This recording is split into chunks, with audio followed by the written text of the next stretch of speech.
Hi everyone, आपका study मस्ती पे हार्दिक स्वागत है। आज हम लोग पढ़ने वाले हैं कोशिका के बारे में। कोशिका क्या होता है? तो जीव का सबसे छोटी इकाई क्या होता है? कोशिका होता है। तो आप लोग जरूर इस वीडियो को अंत तक जरूर देखिए, ठीक है।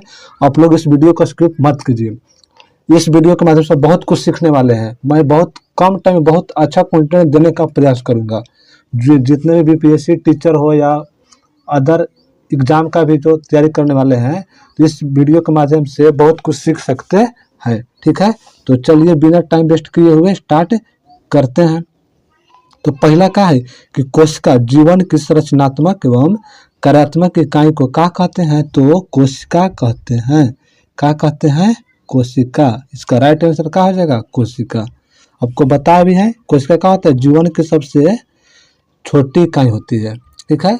फिर पूछता है कि बताइए कि कोशिका कोशिका मिलकर क्या बनता है? तो कोशिका कोशिका मिलकर ऊतक बनता है, और ऊतक ऊतक मिलकर क्या बनता है? तो अंग बनता है, और अंग अंग मिलकर क्या बनता है? तो अंग तंत्र बनता है, ठीक। अंग तंत्र बनता है, और अंग तंत्र मिलकर क्या बनता है? तो शरीर का निर्माण होता है। ये देखिए हाल फिलहाल में पूछा हुआ है 2024 में। क्या किया गया? इसका पूछा गया है, सवाल है। तो क्या हो जाएगा? इसका राइट आंसर हो जाएगा कोशिका हो जाएगा, ठीक। अगला सवाल देखते हैं। देखिए सभी जीव कोशिकाओं से क्या होते हैं? बने हैं। सभी जीव क्या है? कोशिकाओं से क्या है? बने हुए हैं। इसके कुछ पहल कोशिकाओं से बने होते हैं, जिसको में एक कोशिकीय जीव होते हैं, जिसको यूनिसेलुलर ऑर्गेनिज्म कहते हैं, जैसे प्रोटोजोआ हो गया, इगुलिना हो गया आदि। जबकि हमारा जो शरीर है बहुत सारे कोशिका से मिलकर बने हैं, तो इसलिए इसका क्या नाम हो गया? बहुकोशिकीय जीव, मल्टी सेलुलर ऑर्गेनिज्म कहलाते हैं। ये कोशिकीय जीव स्वतंत्र अवस्थित तथा जीवन के आवश्यक कार्य करने में सक्षम होते हैं, ठीक है।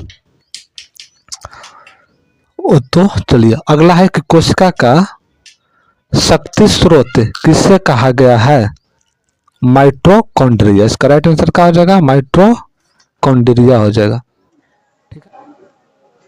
चलिए अगला सवाल कि कोशिका का शक्ति स्रोत। शक्ति स्रोत मतलब कि पावर हाउस किसको कहते हैं? तो सभी को पता है माइटोकॉन्ड्रिया को कहा जाता है। किसको कहा जाता है? माइटोकॉन्ड्रिया को कहा जाता है, ठीक है। देखिए कोशिका भीतर जो इसका तो दीवार होता है। राइबोसोम क्या करता है? तो प्रोटीन का निर्माण करता है। न्यूक्लियस मतलब क्या हो गया? किसका? केंद्रक हो गया, है ना। क्या हो गया? केंद्रक हो गया, ठीक है। देखिए माइटोकॉन्ड्रिया जो होता है जीवाणु एवं नील हरित शैवाल के अलावा सभी सजीव पादप एवं जंतु कोशिकाओं के कोशिका द्रव में बिखरे हुए दोहरी कलायुक्त कोशिकांग है। इस कोशिका को पावर हाउस भी कहते हैं, क्योंकि ग्लूकोज का पूर्ण दहन इसी में होता है। और माइटोकॉन्ड्रिया का है कोशिका का शक्ति का स्रोत है, ठीक है। अगला है कि निम्नलिखित में से किसकी कोशिका में एंजाइम नहीं होता है? लाइकेन है, विषाणु है, जीवाणु है, शैवाल है, या इनमें से कौन सा इसका हो जाएगा आंसर? इसका राइट हो जाएगा कोई भी नहीं होता है।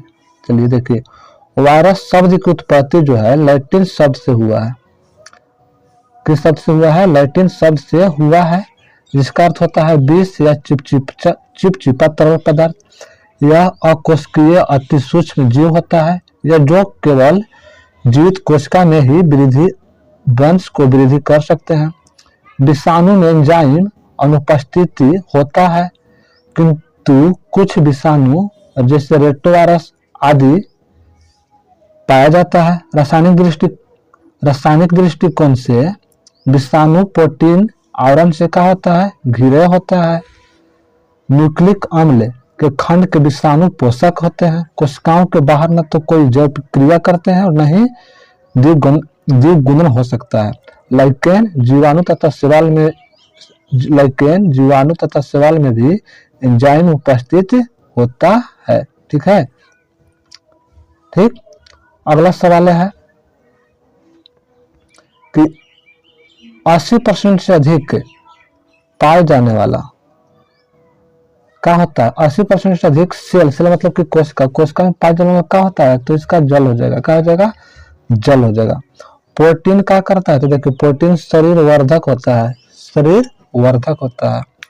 चर्बी, चर्बी हम लोग कहाँ से मिलता है, वसा से मिलता है। खनिज लवण, चलिए एक बार बताइए कि कार्बोहाइड्रेट और वसा दोनों में किसको में ज्यादा ऊर्जा मिलता है, तो सबसे ज्यादा ऊर्जा मिलता है वसा से, ठीक है। 1 ग्राम वसा से 9.2 कैलोरी ऊर्जा प्राप्त होता है और वही 1 ग्राम कार्बोहाइड्रेट से 4.2 कैलोरी ऊर्जा प्राप्त होता है, ठीक है।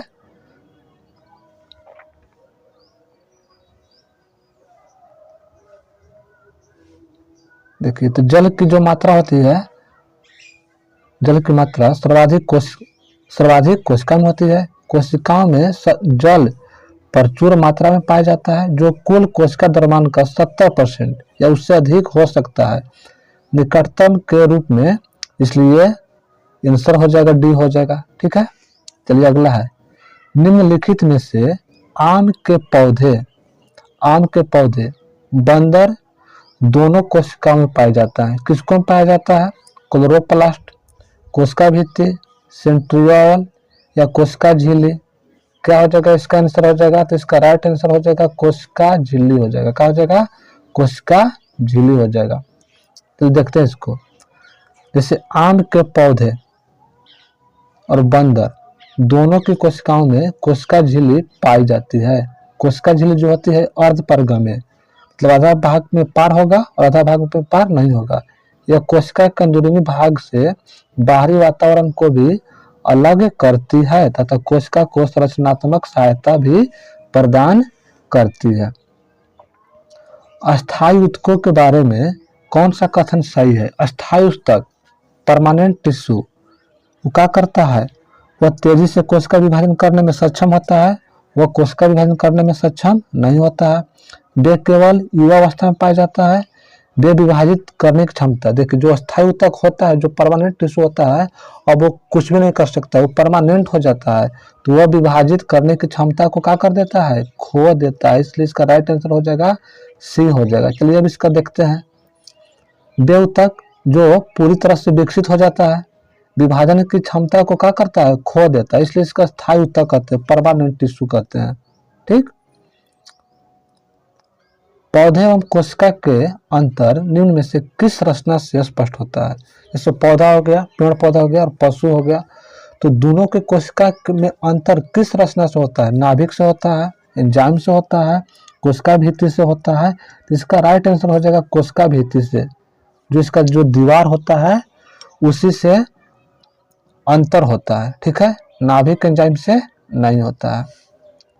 जैसे पौधों की कोशिका में कोशिका भित्ति के साथ साथ कोशिका झिल्ली भी होती है, तो पौधों में कोशिका भित्ति कोशिका झिल्ली को घेरती है, यह पौधों की कोशिका को उसके नियत आकार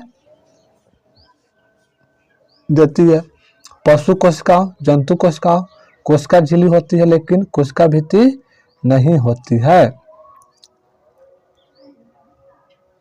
चलिए तो ये आप लोग का यहाँ पे सवाल कोशिका से रहा और नेक्स्ट टॉपिक इसके बाद लेकर आऊँगा। अगर आप लोग को अच्छा लगे तो लाइक शेयर एंड सब्सक्राइब जरूर करें। इस तरीके के मैं घटना चक्र को रिपीट थोड़े थोड़े कर करके करवाता रहूँगा। अगर आप लोग कमेंट करिए कि आप लोग को कैसा वीडियो चाहिए और इसको से लंबा वीडियो चाहिए कि ऐसे टॉपिक बाय टॉपिक ही चल रहा है, ठीक है, आप लोग कमेंट जरूर करें। थैंक यू दोस्तों।